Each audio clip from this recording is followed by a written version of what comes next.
Hello, this is the luckiest maths teacher in the world. Thank you so much for tuning into this video in which we will review what was covered in week 12. So it was all about transformations. So there are three types of transformations you need to know: translation, reflection, and rotation. What we do is we take a shape called the pre-image. In this case, the shape is a triangle. We label its vertices or corners. Here I've labeled them A, B, C. So this is triangle ABC. So we take this shape, the pre-image, and we can slide it or translate it, which means we just move the shape.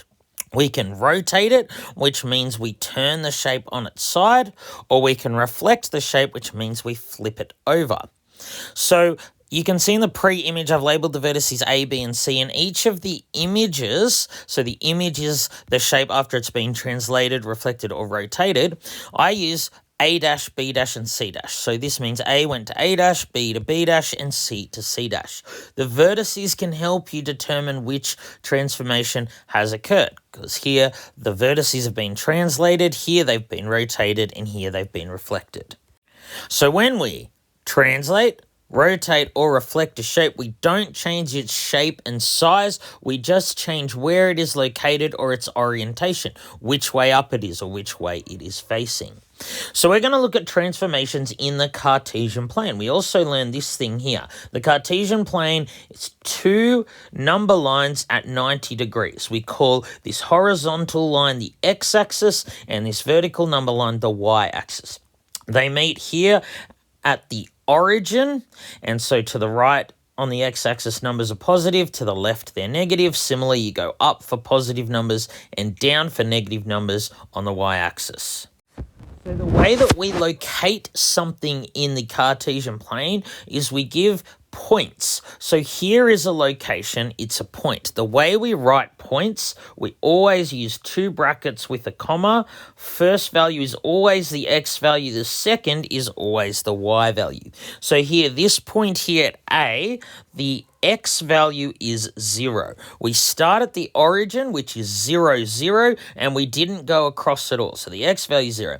But we did go down 3 units, down to -3. So A is the point 0, -3.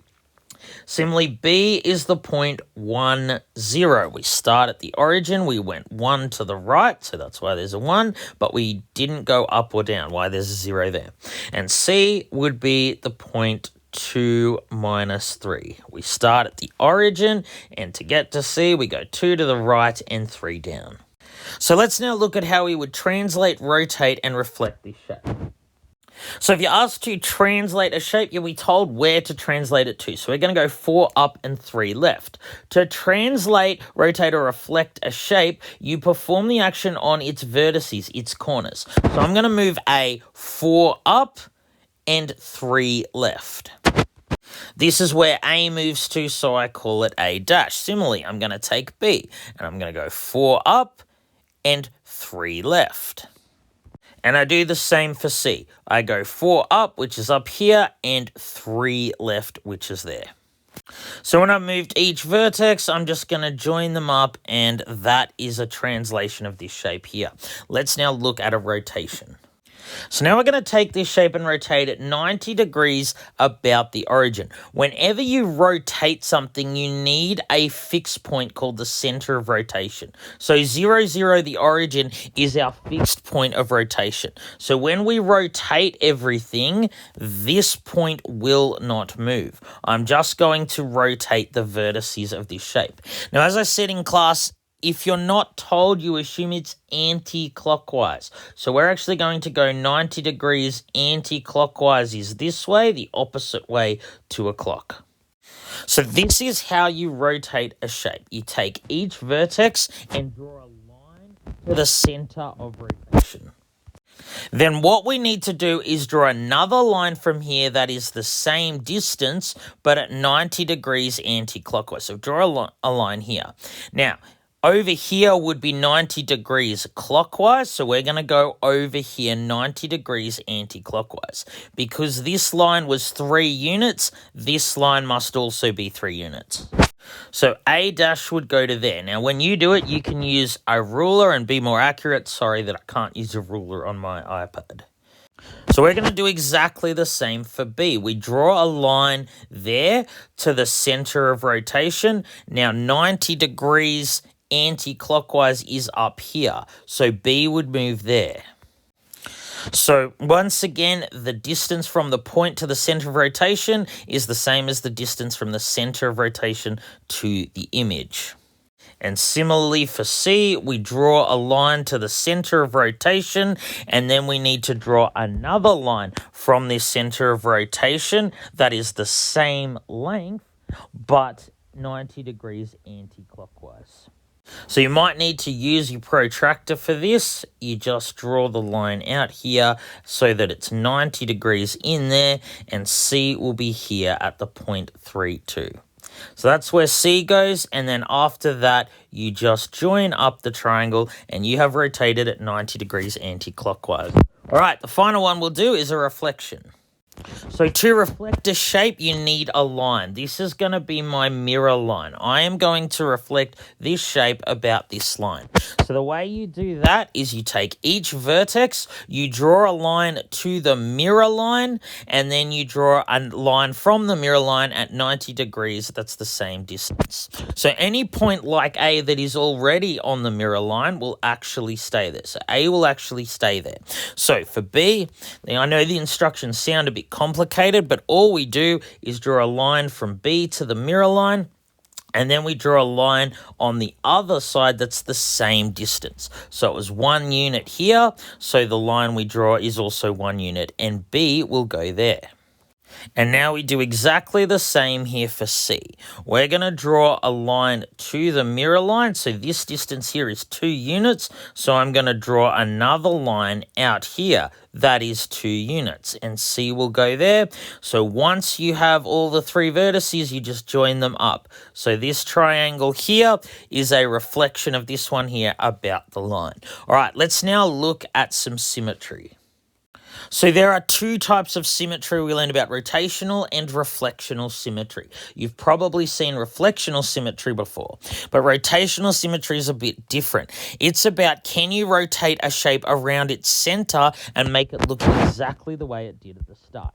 So let's say I want to rotate this shape 90 degrees anti-clockwise about this point here. I would get a rectangle that looks like this. If I rotate another 90 degrees, if I rotate this first shape 180 degrees about the center, it will lie exactly on top of itself. If I rotate it 180 degrees, it will be the exact same shape. If I rotate this shape 270 degrees, it would look like this again. And if I rotate it 360 degrees, it would once again look like this. This shape here has order of rotational symmetry too. Because if I take the original rectangle and do a full 360 rotation about this point here, there will be 2 times when the shape is exactly the same as started. Once when I've rotated at 180 degrees and once when I've rotated 360 degrees. So triangles are a bit tricky because the order of rotational symmetry depends on the type of triangle. If I have an equilateral triangle and I rotate about this center point, if I rotate it 120 degrees, then I will get this exact shape back. So if I go 120 degrees this way, I rotate this 120 degrees, it'll be back up here. And if I rotate this shape 240 degrees, it will be exactly the same as it is now. If I rotate it 360 degrees, it will be exactly the shape it is now. So equilateral triangles, their order of rotational symmetry is 3. There are 3 times in a full rotation, they look exactly the same as when they started. If you rotate it 120 degrees, 240 degrees, or 360 degrees. Shapes like this, though, this one doesn't have all sides equal. Its rotational symmetry is 1. For it to be rotated about its center, you would need to rotate it a full 360 degrees so that it would look exactly the same as it is now. Now, squares, they have order of rotational symmetry 4. You only have to rotate this shape 90 degrees, or 180, or 270, or 360 degrees. So it will look exactly the same way it does now. So there are 4 times in a full 360-degree turn, this shape would look exactly like it is now. So notice the number of degrees you need to turn the shape so that it looks exactly as when it started is just 360 divided by the order of rotational symmetry. 360 over 2 gives you 180. 360 divided by 3 gives you 120. 360 divided by 1 is 360. 360 divided by 4 is 90. So I encourage you to look at the animations on Canvas that do a much better job of showing you rotational symmetry than I could do here. So the other type of symmetry, reflectional symmetry, is about can you draw a line through the shape so that if you fold along this line, the shape will fold onto itself perfectly. You're dividing it in half perfectly. So rectangles have 2 lines of symmetry. One here, one here. This line here is not a line of symmetry. So to see that, take a rectangular piece of paper. If you fold along this line, it won't fold it in half. This vertex will end up here. You won't fold it onto itself perfectly. So rectangles have 2 lines of symmetry. Squares, on the other hand, have 4 lines. You can fold a square along this line or this line and it will fold onto itself perfectly.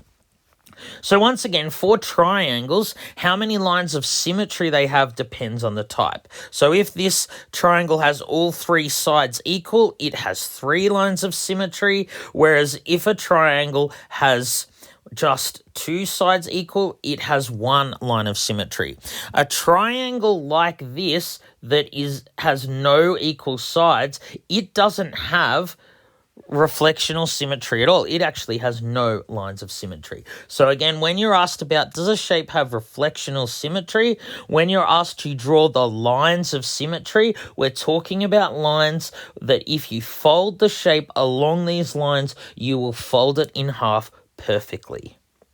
So let's just emphasize the difference on the next slide by looking at shapes that have one but not the other type of symmetry. So this shape here has rotational but not reflectional symmetry. If I rotate this shape 180 degrees about its center, this point here, it will look exactly as it does now. It doesn't have reflectional symmetry because I can't draw a line anywhere that will cut it in half perfectly. A line across here wouldn't work because if I folded along this line, this shape would end here. It wouldn't end up down there. On the other hand, this shape here has reflectional but not rotational symmetry. I can draw a line of symmetry here. If I fold along this line, this shape here, this little rectangle would end up on top of this. It would fold it in half perfectly. But it doesn't have rotational symmetry. Another way of saying it doesn't have rotational symmetry is its order of rotational symmetry is 1. You couldn't rotate this about its center any less than 360 degrees for it to look exactly the way it does here. If you rotate it 90, 180, or 270 degrees, it will not look exactly as it does here.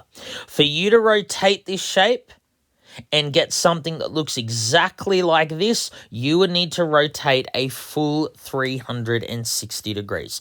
All right, sorry about the long video, but thank you so much for watching. This has been the luckiest maths teacher in the world. Have a great day.